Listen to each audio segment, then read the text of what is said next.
Hey, I'm Kenneth Wajda. I'm a professional photographer here in Colorado. Welcome to another one of my Leica talks, all things Leica. So today I'm going to talk about if you had to buy a Leica and you couldn't afford an M, get an R. The Leica 50mm Summicron on the Leica R6.2 is just as good of a quality lens made at the same time as the Leica M Summicron. And a lot of people would say, I can't afford to get into an M system. Get an R. The R system is an SLR. I've used this probably not nearly as much as my Nikons. It's an equivalent to the FM2 because it's an all-mechanical camera. The battery only works the meter. It has a more sophisticated meter than the Nikon. In fact, it has a spot meter. But in all honesty, I find that the Nikon is just easier for me to work. And it's probably because of years of working with the Nikon. Nikon focuses the opposite way of all the other brands. If ever you've used a Nikon, the lens mount from right to left.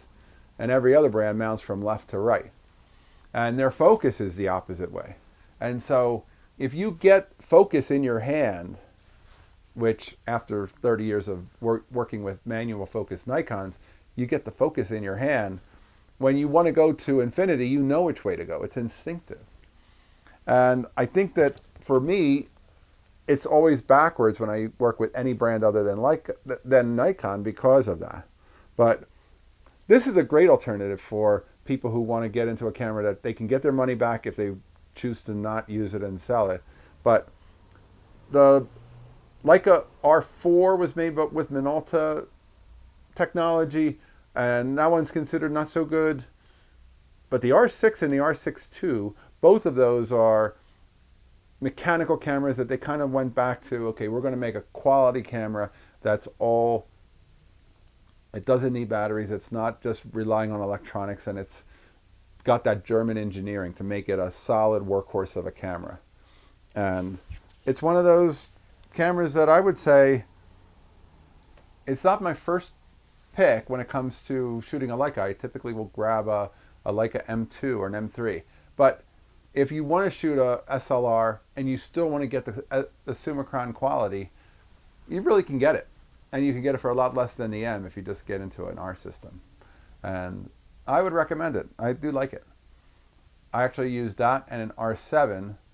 Sometimes when I'm on a Leica SLR kick, I'll take the R6 and the R7. And I like using the R7 on aperture priority mode, and then the R6 as a mechanical camera. Sometimes I'll carry color in one, black and white in the other. And it's kind of a nice complementary system. If you put a 28 on one and a 50 on the other, you've got two cameras that you can work a project, and you're able to shoot with that quality of like a glass without, you know, I guess there's a feeling for when you're shooting Leica, you feel like you're shooting the best. And that comes out in the way you approach your photography, in the way that your pictures actually respond to you, because you're actually making the photographs using the tools that really feel best. All right, that's today's photography talk. If you're enjoying these, hit the subscribe button. If you can support it to Patreon, thanks to all my supporters. I'll be back next time. We'll talk more Leica. As always, here's to good light.